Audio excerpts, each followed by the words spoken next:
Greetings, everyone. I'd like to thank you for coming to the Zverina lecture. We've had that lecture since 1978. It enables us to bring to campus people who are working on interesting topics related to what we do here, and tonight that is certainly the case. Doug Lanska has just recently retired from the VA system as a neurologist, but he continues to pursue his interests, both avocational and professional, in the history of neurology and the instrumentation related to it. And just most recently, he was the president of the International Society of the History of the Neurosciences. And they held their meeting here in June, at which I heard a version of this talk, enjoyed it very much. So we decided to bring Doug back for that. But our connection goes back much further, actually. I got to know Doug when he was doing a residency with Dr. Daroff here in Cleveland, as well as a fellowship here back in the, it's about 88, 89 time period. And he came up to my office. He was working on a project, a publication on therapeutic fads in neurology, and specifically, he was looking at suspension therapy for treatment of syphilis. And part of the challenge with that is that much of the documentation was in French. And since I could read and speak French, I was happy to help him in that. Next thing I know, I was a co-author on the article, unsuspectingly. But that was the beginnings of a long-term friendship with Doug and following his work. He's published very widely on the history of his field in the professional journals, but he's actually gotten to be a very serious scholar on this topic in recent years. And he's especially focused in this instance upon Vesalius. And I don't know whether everyone here is aware, but the very first book we received to start this library in 1894 was a 1555 copy of Vesalius that was given to us by Howard A. Kelly, one of the four founders of Johns Hopkins. And at that time, medical people, following the lead of Sir William Osler, were passionate about the medical past and often collected rare books. And it was in that collecting activity that he came up with this book and donated it to our library as the kind of a starter for a collection that now numbers about 40,000 rare books. Doug has been, his interest in history has gotten him into some interesting connections recently. You'll see up here we're listed as professor of the Department of Medical Sociology, Healthcare Economics, and Health Insurance at the Sekhanov, how would I say that? University in Moscow, Russia. That directly came out of a presentation he gave in 2014 in Belgium, in the city of Louvain. They were celebrating the birth of Vesalius, the 500th anniversary, and Doug gave a presentation, and that led to conversations with a Russian delegate and an invitation to participate in history of medicine activities they're pursuing there today. So that's what he'll be doing as part of his retirement as soon as he gets more proficient in Russian. But with that, I want to invite Doug up to the lectern for his talk, Hidden in Plain View. Doug.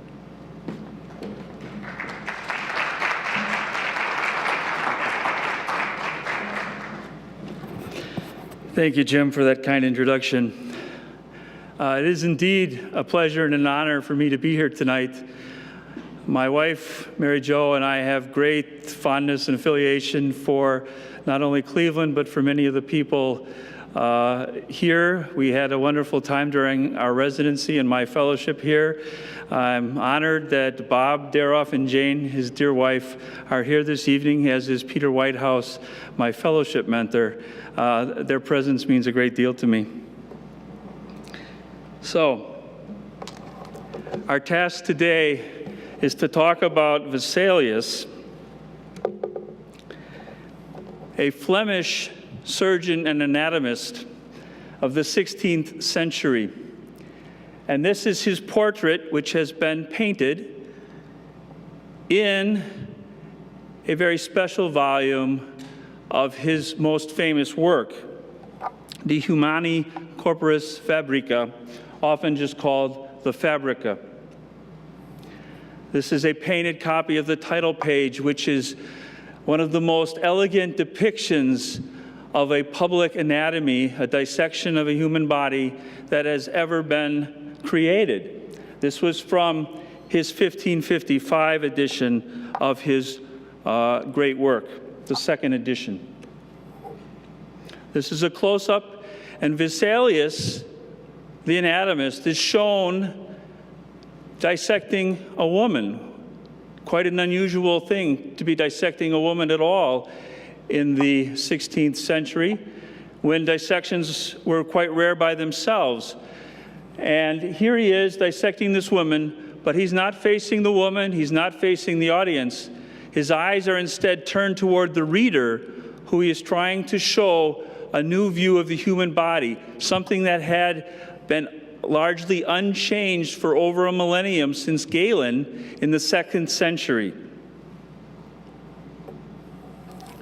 Here's a detail of that image, again showing Vesalius as the brash young anatomist and surgeon, trying to convince the Galenists, the Orthodox Galenists, that their view of the human body was in error, and that he had the answers based on his own personal observations.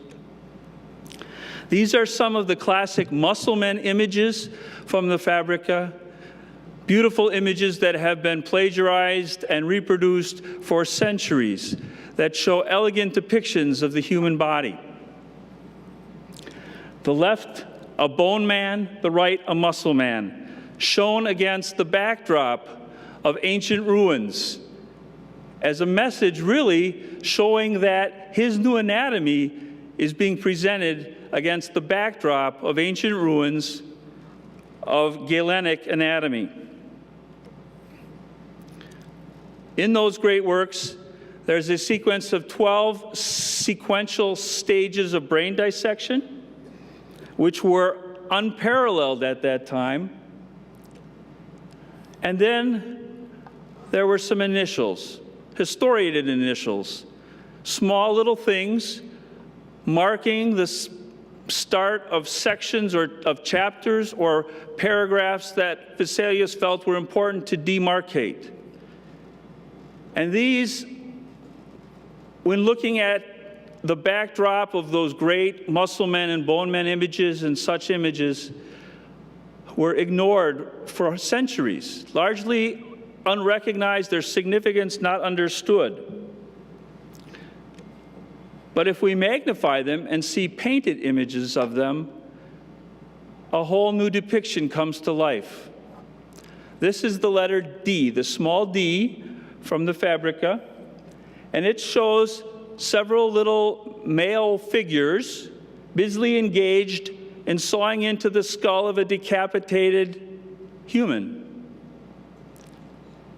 about to do the brain dissection that was shown within the pages so elegantly before. The little men are called putti, and they're from a much more ancient tradition. They're not cherubim, they're not Christian in any sense, but they're little men who perform often mischievous functions. And in the historiated initials of the Fabrica, they're performing the mischievous deeds, the harsh work of a 16th century surgeon and anatomist, as we will see. So this is the large Q. And here the putti are engaged in vivisecting a live pig to show a demonstration that Galen had shown in the 2nd century of the Christian era. That if you pinched or severed the recurrent laryngeal nerves, the squeal of the pig immediately stopped. That demonstration had been shown 1,300 years before. It was reenacted by Vesalius in his public anatomies and brought in crowds of 10s and 20s and hundreds. Up to 200 people were spectators at Vesalius's public dissections. And if you will notice, perhaps in the bottom right corner, one of the putti is examining the sharpness of the point of the Q. The one in the lower left corner is imagining the sharpness of one of the knives that would be used in that vivisection of the live pig. And you can notice how the pig is restrained on the board while the putti on the left is reading from an anatomy text, and the putti in the middle, the center, is operating the knife right along the midline as they're opening the neck of the pig. So there are two particular volumes that I'm going to show you illustrations from because they were specially painted. The 1543 edition is from the University Library in Basel, Switzerland, and the 1555 edition is from the Biblioteca Riccardiana in Florence, Italy. And as I mentioned, among the tasks shown in these historiated initials are a 16th century surgeon's duties. They're shown particularly in 6 letters, A, E, F, H, I, and V. These are the 1543 versions, and we're going to go through each letter in turn, but I just wanted to give you a sense. And then the 1555 editions. One of the most interesting things is that the letters were all changed between the 2 editions. The main plates of the Fabrica stayed the same, but the historiated initials were all recreated for the 2nd edition. And when the last printing of Vesalius's plates occurred in 1934, the historiated initials, the wooden blocks for them, had already been lost or destroyed. And the last printing in 1534, we will see a copy of later this evening. And by that time, again, there were no historiated initials. You can see the wear on the edges of some of the other plates as well. But those plates, which had survived for centuries, were lost during World War II in the bombing of Munich. So they no longer exist. None of them any longer exist in their original plate form. So let's look first at the letter A. And the putti are shown 1543 on the left and 1555 on the right. And they're busily engaged in catheterizing a man. They're catheterizing the bladder of this man. And I'm going to show you a detail which you can see right below the putti's hand on the left, that's male anatomy, not female anatomy. So that's not a birthing process or something of the sort as was claimed in some previous publications. That's catheterization of a man. So now we come to the letters E and F. And the E and F both depict the same process, setting a broken leg with an ancient instrument, all the way back to Greek times and Roman times, the glossocomion. And along the top, you can see the E and F versions for 1543, and along the bottom for 1555. Basically, the leg was held within a rigid wooden box, and a pulley contraption was used to pull the leg to a straight position after it was fractured, because there was no other mechanical way of accomplishing that in that era. I think that had to have been excruciating. There are other depictions of that type of apparatus from around that time. This is Hans von Gersdorf's version from 1517.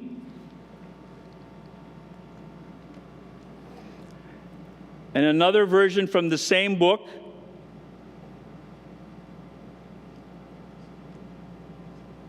And Rabelais's version. And lastly, Perret's version of the glossocomion. All those shown to set a fracture of the leg. You can see very well here illustrated how the mechanical operation would be performed to actually stretch the leg using the windlass type approach at the bottom there. And here is Guido Guidi's version, his name often referred to in a Latinized version as Vitus Vitius.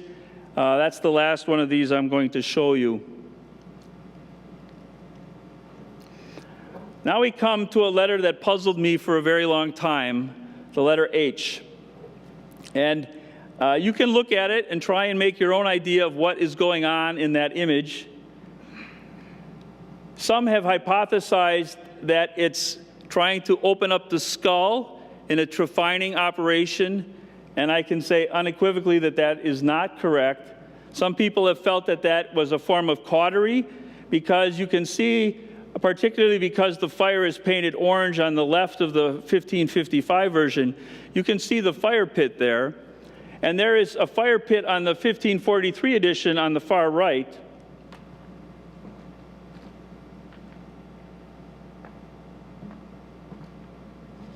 It's just that the artist failed to paint the flames orange, but it's not cautery exactly either. Here's a close-up, and you can see that there's two separate instruments being held in the two hands that are being applied to the man's head. Left 1543, right 1555, and the corresponding two flame images from those at the bottom right there. So these are actually trephining instruments for drilling into the skull from 1518, so around that time. And the instruments being shown by Vesalius don't look at all like that, do they? And here is Gersdorf's version to deal with a skull fracture. Instruments don't look like that either. And the title page from Gersdorf on the far right, you can see the setting that he had to deal with as a military surgeon. He had to deal with injuries to the head during wars and sieges and assaults. So in 2016, I was actually the only neurologist in the Kingdom of Bhutan. I spent a month there helping to teach the doctors in Bhutan some neurology. And I also got out on weekends farther afield, shall we say. This is the Tiger's Nest Monastery. And if you go to Bhutan, I don't think you've gone to Bhutan until you've climbed up to the Tiger's Nest Monastery. That's my picture I took when I was there. And this is the National Referral Hospital in Thimphu, Bhutan, where I was for that period of time. And this is their traditional medicine center.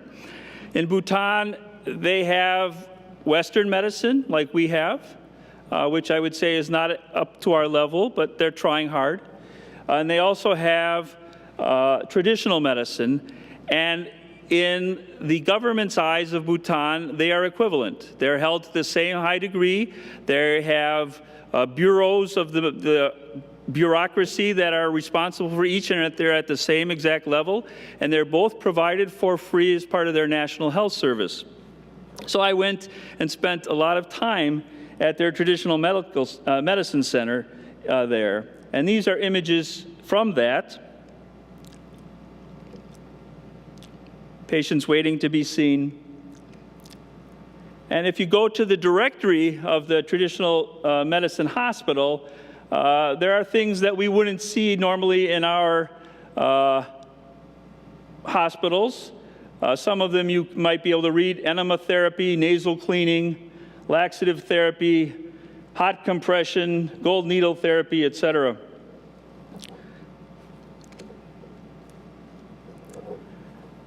And the answer to my puzzle about Vesalius came in one of those specific therapies, the gold needle therapy.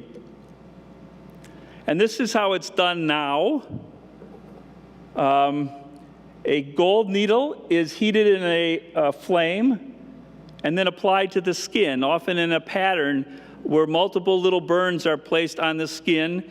And the series of burns is placed in different parts depending on what the traditional medicine doctor is trying to treat. They also had some ancient instruments that were housed in a special case, and I had to seek special permission just to see. These are those instruments. And one of them, third from the bottom, has a gold tip. One is a steel or iron, and one is bronze. And then there's that curious instrument with multiple holes in it, which might look vaguely familiar now. And the top two things are simply handles to put these other things in. So you can see at the top now where the handle is holding the metal piece with the multiple holes, and the other handle would hold one of those three elbow-shaped instruments there that would be heated in a flame. And then the practitioner would hold one against the body part, the bottom one there with the multiple holes. The other would be heated in the flame and would be applied in the pattern through the holes to produce little burn marks on the skin. That, I believe, is what is being shown in Vesalius' image from 1543. The same thing in these century-old instruments that I found up in the Himalayas in Bhutan. So next we come to the letter I, which depicts childbirth. And here is a birthing chair from that era, from 1515, from one of the preeminent volumes on childbirth of that era.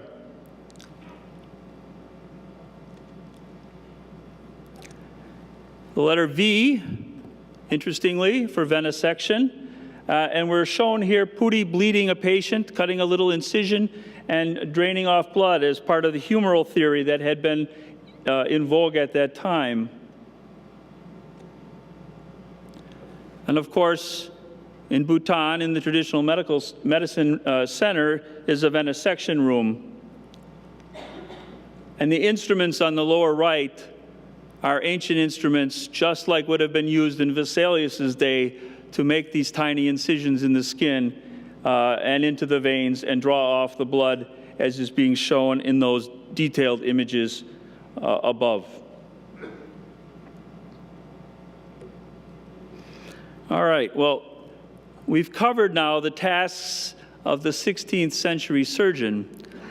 Now, in order to be a 16th century anatomist, you actually had to have bodies to do anatomy on. And there weren't very many easy ways of getting a body to do anatomy on or dissection of at that time. And for a long time, it was even considered illegal to do such. So those bodies had to be obtained sometimes in rather nefarious ways.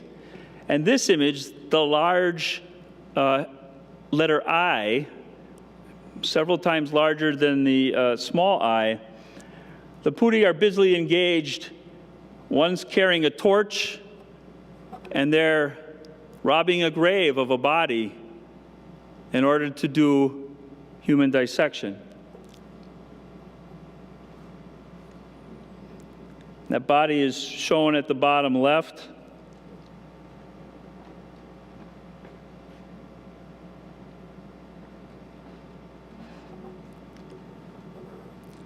And then there were several other letters L, N, and O, that also showed ways of obtaining bodies for anatomy. So the letter L shows a woman being brought down from a gallows. Again, interestingly, a woman in both cases. And you can see on the 1555 image, on the left, there's a priest with a cross.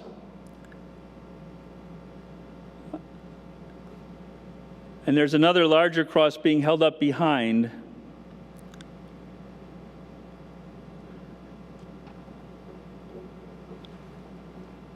Capital punishment was more common then than it is now.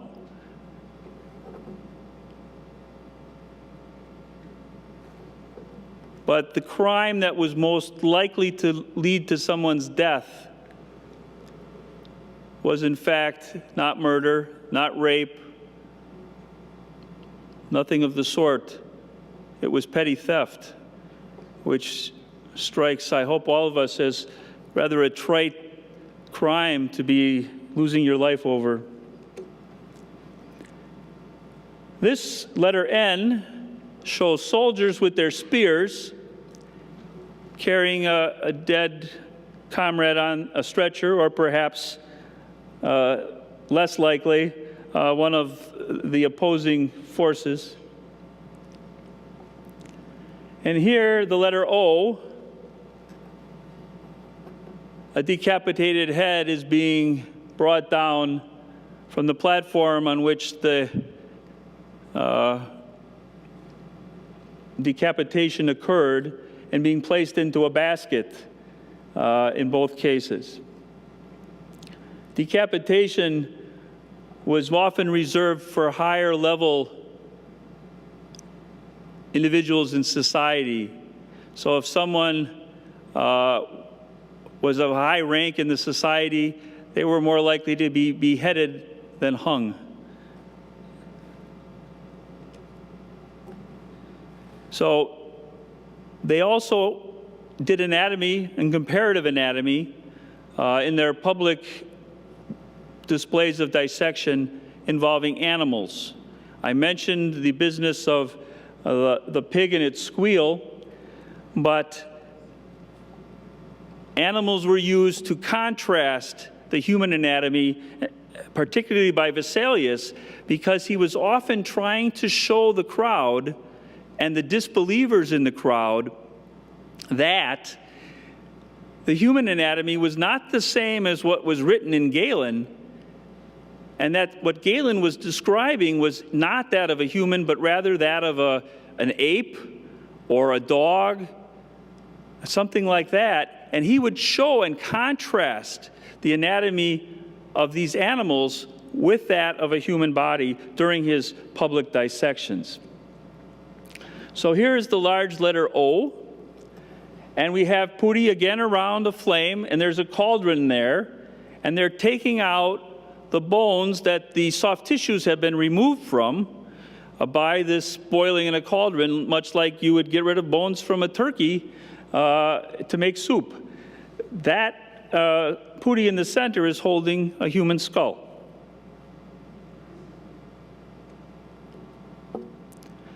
Among the smaller letters, there are 3 that depict other aspects of the work of dealing with animals that an anatomist of the 16th century would undertake. And these are the letters C, D, and P. The letter C is quite curious. It shows the putti carrying a box that has been perforated. On the right, the 1555 image, you can see that that's portrayed, that they're bringing that near a stream. And on the 1543 version, you can see that there is a bony hand protruding from the box.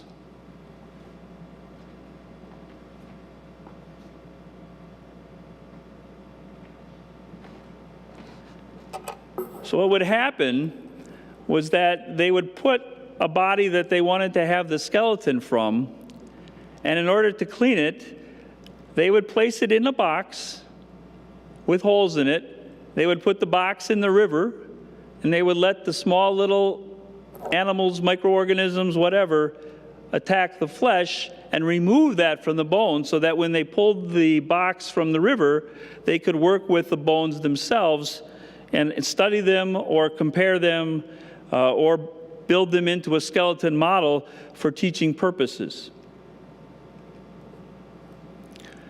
I showed you this image before on the left, the letter D, where the putti are engaged in sawing into a decapitated head.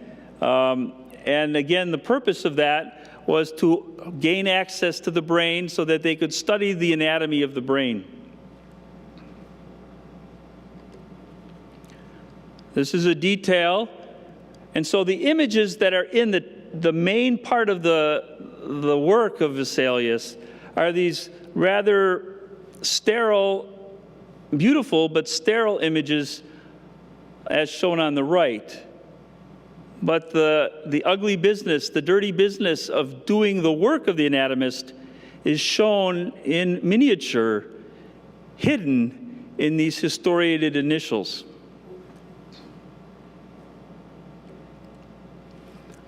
So this is an uncolored version. This is from the Mayo Clinic's copy. I spent a couple weeks there studying their collection. And because these letters were used to demarcate chapters for the particularly big letters, and subsections of chapters or particular paragraphs. Unlike the main plates, which were typically used once in a printing of one copy of the Fabrica, the letters were often used multiple times. The letter D was used 12 times. And so by the time that you make 500 copies of the letter on one page 12 times, you've used that wooden block 6,000 times. So the small Historiated initials underwent tremendous wear compared to the main plates, which had they lasted. They looked much newer and unbroken by the time the edition was complete. So they could be used again in the 1555 edition, whereas the Historiated initials all had to be recut, all with the same themes, but with a little bit different artistic interpretation of how to present that theme. So each of them had the same theme, but they all had to be recut because they got used so much they had become too worn to reuse. So let's look at this letter D, the first one of these, which appeared on page 125. And if you look around the edge of this D, you can see clean, straight lines, two of them, all the way around, and then there's an inner border as well. All of those lines all the way around that image are unbroken. Give you a second just to convince yourself that I'm not making that up. Now, this is the 12th one on page 650. And if we assume for rough numbers that there were 500 or so copies on the first edition made, this thing had been through nearly 6,000 printings, this letter, by that time. So you can see breaks. Look in the upper right corner.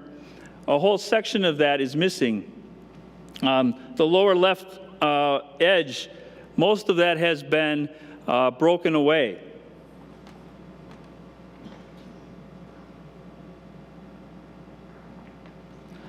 And if you look along the right margin, along the right lower margin, you'll see little breaks of missing line that are there too. This happened to all the plates to varying degrees, but the ones that were used the most were these Historiated initials. So upstairs later, you will be able to see this picture up close. But what I did was I present to you all of the 12 copies of the letter D,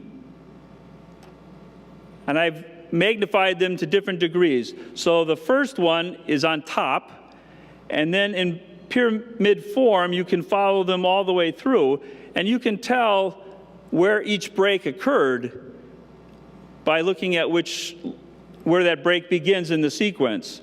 So along the lower left, part of that break there happened very, very early after the third printing. And then it got worse over time, but a lot of that was already in place by the third printing. And you can look in the upper right and see that it was not until the 6th or 7th printing that that break occurred, and then you can see where pieces of it started being lost. Part of it fell away with the different printings. And you can follow out on the lower right where some of those breaks occurred as well. So by looking carefully at the detail of the individual printings of a letter, you can get a sense of when the break occurred. Also, by looking at a letter out of context, you can tell roughly what page that letter was from.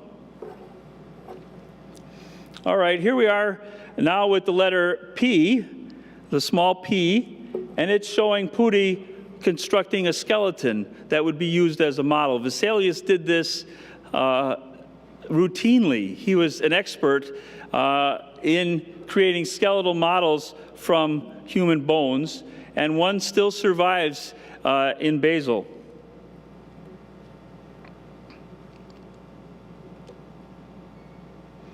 We talked about animal dissection and vivisection already some.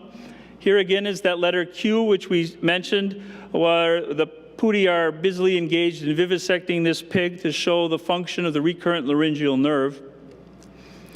In the main body of the fabrica is this image, which you now will recognize as also being shown in the detail of the historiated letter Q. And Vesalius is explaining how to actually hold down a pig that's live in order to accomplish the grisly business of operating on it in that condition. So I show you those two images for comparison, the top one from the historiated initial and the bottom one from one of the figures within the main body of the work. And here we have the letter T, the large letter T. There were 4 large letters in the first edition. All of them were reused. They were only used once or twice in the first edition. All of them were reused in the second edition, and a new letter was added, which we'll come to in a moment. So up against this T-shaped gallows, the putti are hauling up a dog that they're going to kill. And the putti in the far upper left is holding a club that they're going to use to do that, because the dog is being hauled up by its feet. All right, there are also 4 smaller letters that show aspects of animal dissection and vivisection, the Q, R, S, and T in the 1543 shown here, and in the 1555 edition shown there. Sorry, I went through that by accident. Shown there. So let's look first at the letter Q. The letter Q is an example of what would be done by Vesalius at a public anatomy to demonstrate cesarean section on a live dog that was pregnant. So you can see them removing from the dog's uterus on the left a small puppy.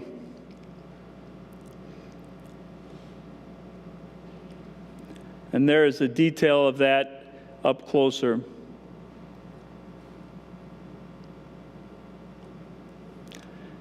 And here we have the letter R. And now they have, on the left, a cow's head, and they're removing the eyeball to study the eyeball of the cow. And on the right, I think it's a horse. I don't think it's a cow, but it looks to me like a horse. But in any case, a large farm animal, they're removing an eyeball to study as part of the comparative anatomy that they would be doing. Details of those images. Now realize that the main images that we're looking at for these letters are roughly the size of a fairly big size postage stamp. They're not big, they're tiny.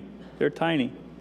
This is the letter S, and here they're dispatching another dog, and they're draining blood from the neck after they've lacerated the carotid artery in the neck, as they're about to do some sort of dissection of that dog.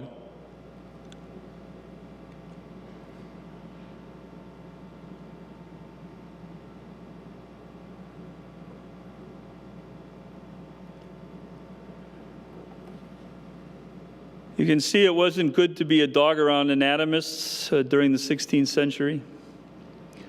Here they're hanging and clubbing another dog against a T-shaped gallows.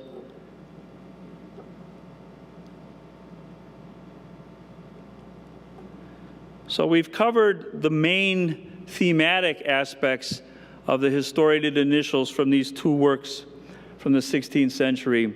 But we've left out a couple letters that I want to show you. The first are the L's. We've covered one L already on the left.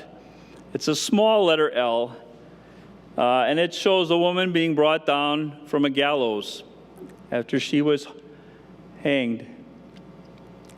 On the right is the second L in the volume. It's called the alternate L, and it's different in a lot of ways, and we're going to talk about some of those ways. First of all, it's a little bit smaller than the other one.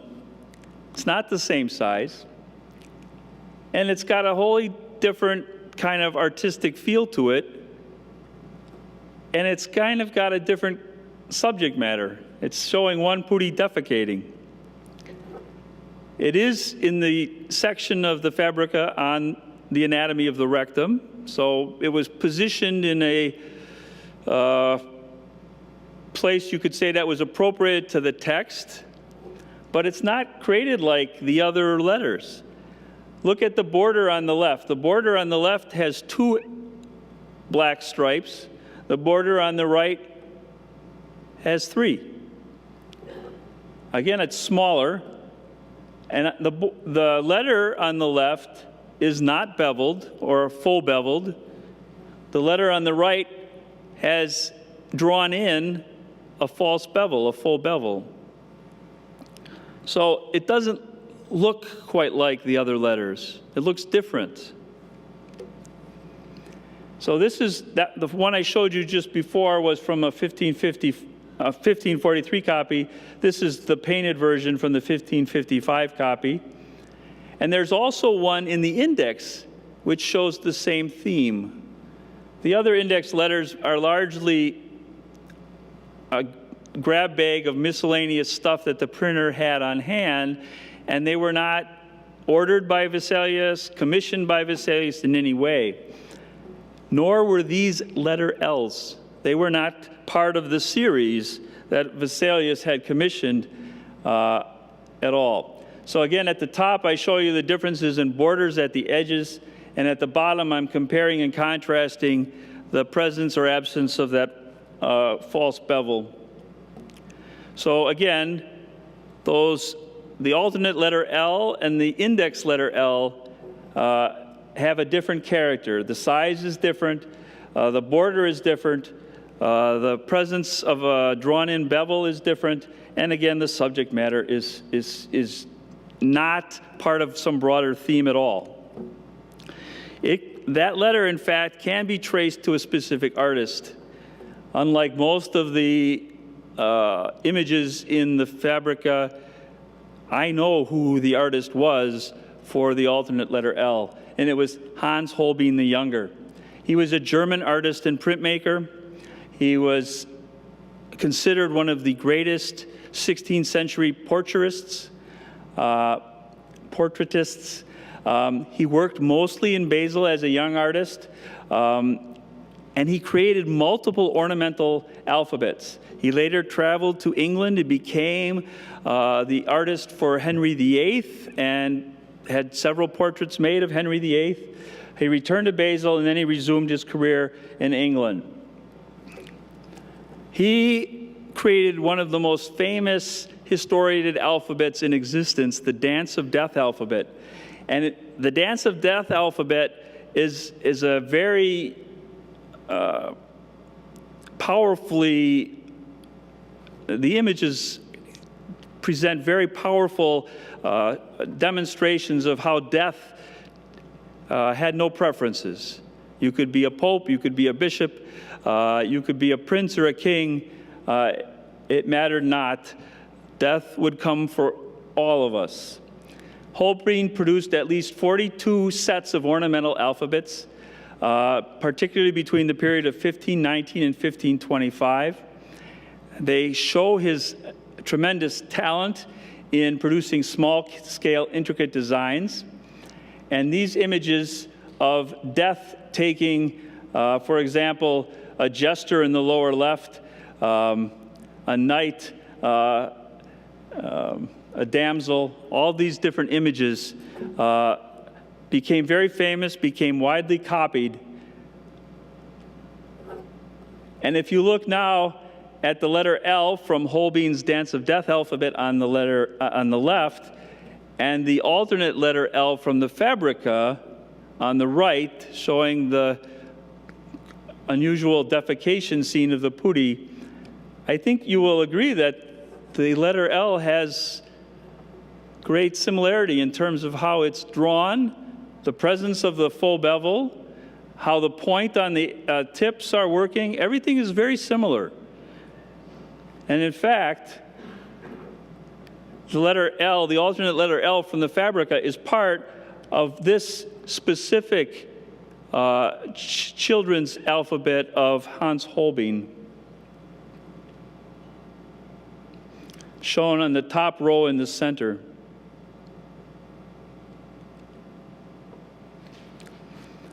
So we come almost to the end of these letters.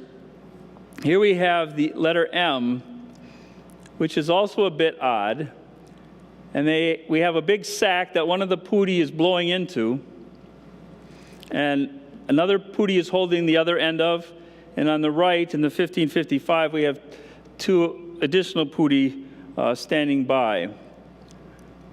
You can see the putti blowing in on the right of the 1543 image and on the left of the 1555 image. These are bagpipes. Bagpipes did not originate in Scotland. They originated in ancient Rome. Nero played the bagpipes, and it's reported that he played the bagpipes while people were being tortured that he had ordered their torture of. My wife, I think, would argue that having to listen to the bagpipes was torture enough, but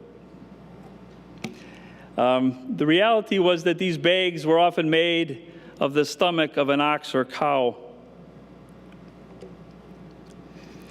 This is an image from 1514 from Albrecht Dürer. He's shown on the left in a self-portrait, but his image of a man blowing the bagpipes from 1514 is on the right. And as you are undoubtedly all familiar, there are two pipes sticking out behind his head, and those make the drone sound that we hear when we hear people playing bagpipes. And one of the things that bothered me about attributing the image to bagpipe playing was that I couldn't see clearly the presence of those drone horns. Here's another one from what the artist called monogrammist VG from around 1530 to 1540. And again, you can see very clearly those drone horns. So these are all just before Vesalius's work. And again, Hans Sebald Behem from 1537, those drones are quite clearly shown. This is what made me feel better about that idea that those were in fact representing bagpipes, is that these are also from Hans Sebald Behem, and they're of a female satyr playing the bagpipe, and in neither case are the drone horns evident at all.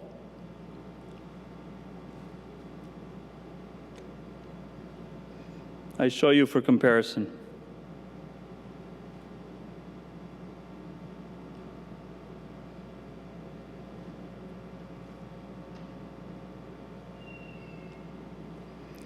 So, as we've now discussed, the 1543 and the 1555 editions of the Fabrica share a number of things. They share four large historiated initials, the I, O, Q, and T, but not the letter V, which we've not shown yet, which is unique to the 1555 edition. And they share only one of 18 small historiated initials, the so-called alternate letter L, which was incorporated by the printer from Hans Holbein. Here's the last letter that Vesalius added, I think in frustration, after his great work was so violently opposed by his own teacher and by many others who had held to this view of anatomy that had come down to them and had been treated as dogma, as religious doctrine almost, for 1,300 plus years. And he could not believe the violence of the negative reaction against his work. His work did accomplish his primary objective. His father had not been able to pursue a career in medicine like his grandfather had. His grandfather had been a royal physician to the emperor. His father instead was born illegitimately and could not, therefore, pursue a degree and obtain the position of a physician. But his father served the emperor well, and Vesalius was granted the right to pursue a career as a physician. And he did. And when he did this great work, he wanted not only to be a physician, but he wanted to be the emperor's physician. So one of the first copies that came off the presses in Basel, Switzerland, was painted gloriously.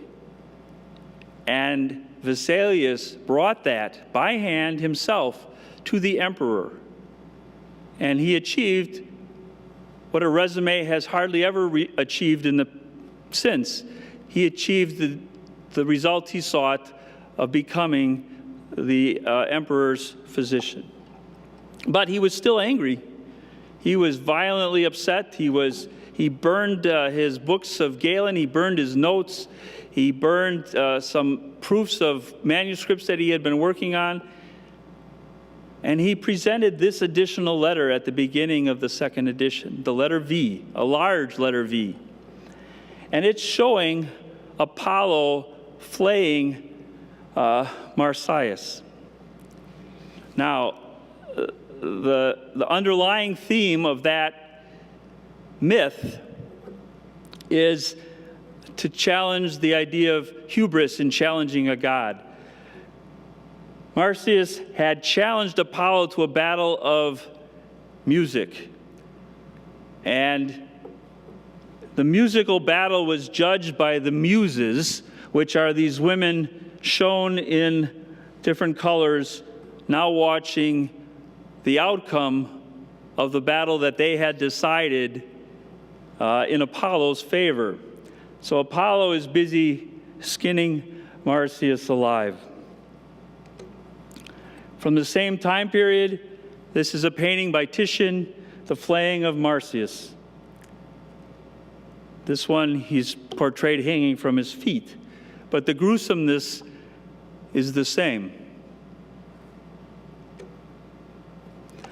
Also, Michelangelo portrayed something similar in the Last Judgment on the far wall of the Sistine Chapel in the Apostolic Palace of Vatican City.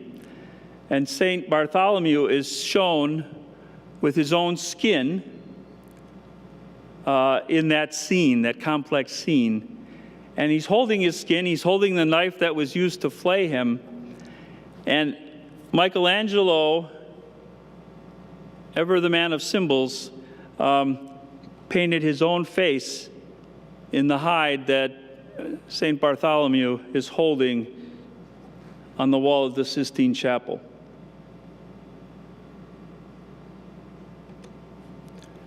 So, what do these images that had been hidden, largely unrecognized, unappreciated for hundreds of years, what do they depict? They depict the ugly side, the difficult, messy business of what a 16th century surgeon did, what a 16th century anatomist did to obtain the knowledge that changed anatomy from sterile doctrine to an observational science and helped bring in a renaissance in how medicine was even considered. It was now something that could be questioned, something that could be explored, something that could be argued not with better rhetorical arguments, better translations from ancient texts, finding better transcriptions from Arab scribes or from the original Greek. No. Now it was something that somebody would have to do the hard work of actually looking to understand. It was a different game, and that different game started with Vesalius. To our modern sensibilities, many of these grisly things are appalling. I know that. They are truly, in fact, grisly and appalling. But they represent what actually happened, what actually had to happen for that different understanding of the body to occur. And Vesalius was bold enough to make the statements, to challenge the authorities, and to suffer for his challenges, and to show us how those insights came, not in the text, not in the main figures, but hidden in these small postage stamp-like images that I hope you will now see in a new and different light. I thank you for your attendance. I thank you for your kind attention. I greatly appreciate it. Thank you.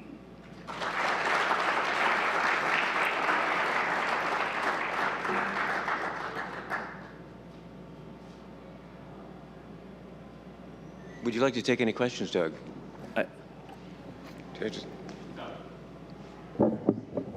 Any questions from the audience?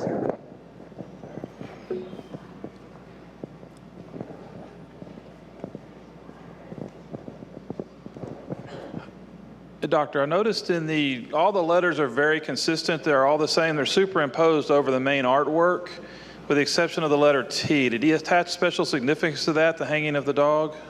Because he strayed from his method, which is unusual for an artist, I believe. I don't know. I'm not even sure that the artist was entirely the same for all the different letters, even with the 1543 edition. They all have a similar style. The backgrounds are all cut about the same. But there are unique aspects, and there are different ways that shading is implied in some of the images.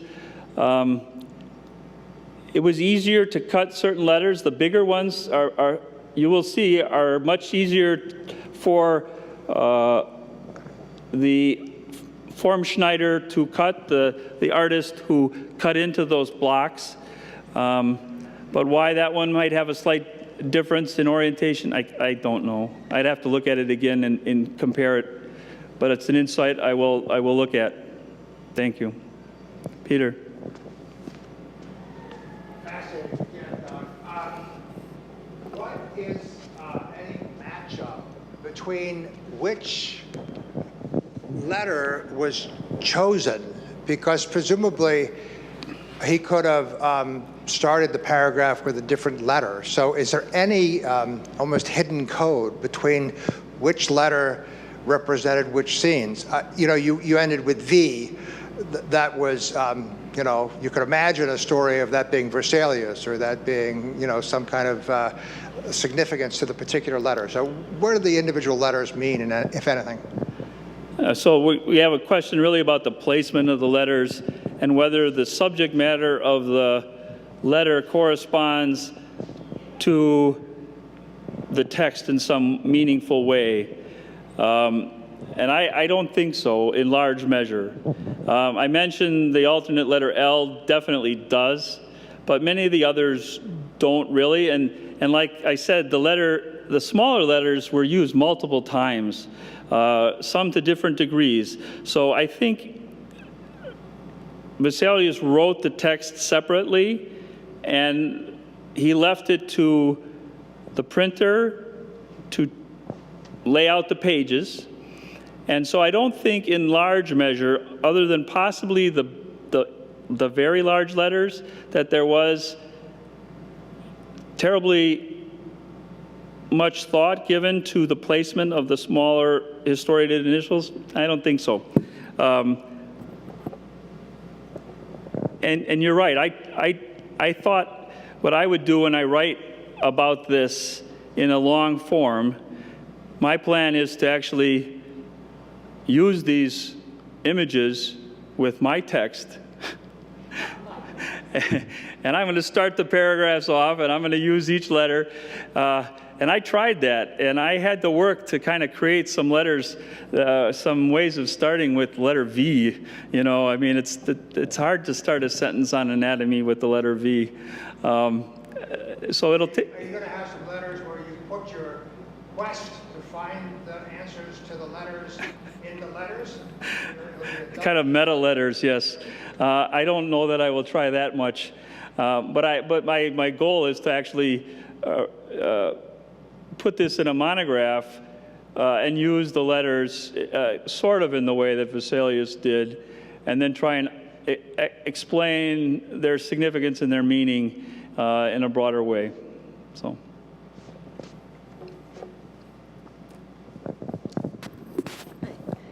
So the letters all contain pretty gruesome and graphic scenes. What was the reception of this publication? And I know people would have gotten out their magnifying glasses to examine it, you know, so they weren't. Yeah, I don't, it's an interesting question, a good question. But the reality is, so let me just restate the question. The images in the letters are gruesome and graphic, granted. So what was the reaction? Presumably it would be negative, that people would have take offense to what was being shown. And I think the reality is that for several hundred years at least, nobody commented on the letters. The main pictures, like the Musclemen and the Bone Men, were plagiarized immediately. They were copied in other works, and they appear sometimes in much lower quality artistic form, but they're the same image for hundreds of years afterwards. Same thing, the Bone Man holding the shovel, presumably metaphorically digging his own grave, etc.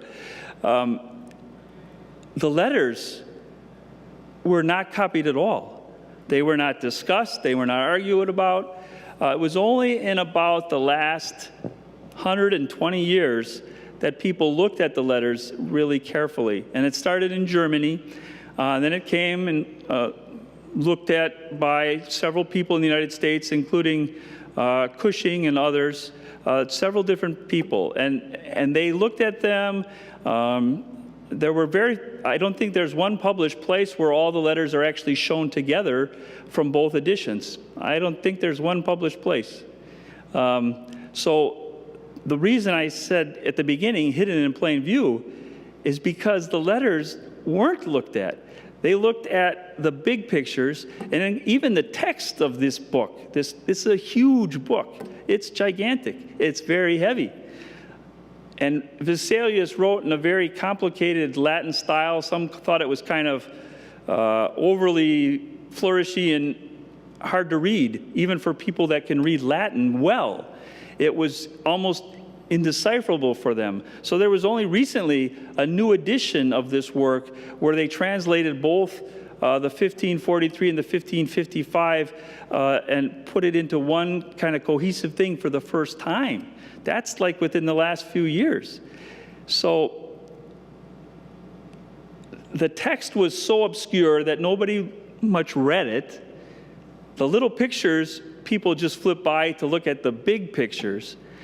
And it's the big pictures that were copied and copied and copied and copied and copied. And you can even look at the evolution of the copies. But what really never happened was any scrutiny of these letters, and certainly no overt negative reaction. In addition, these books were big. They were extraordinarily expensive. A regular physician would not have been able to afford these in all likelihood. These were, as much as anything, for the elite. This, as I said, this was his resume that he hand-carried to the emperor. And so these had a different significance. He also published a short version, a much condensed version, that he thought the regular student would use. And that had only a smaller number of images, much smaller, but it had also a couple images that these don't have, like the so-called Adam and Eve images of a male nude and a female nude in full page spread. Those aren't in the main edition at all. So I think what I might have assumed and that you assumed is that these must have created some sort of reaction. You would make that assumption, and it's a fair one. but it didn't happen that way. Yeah. I think we'll want to thank Doug and adjourn up for some refreshments upstairs to see an exhibition of more of these images. So. Thank you again.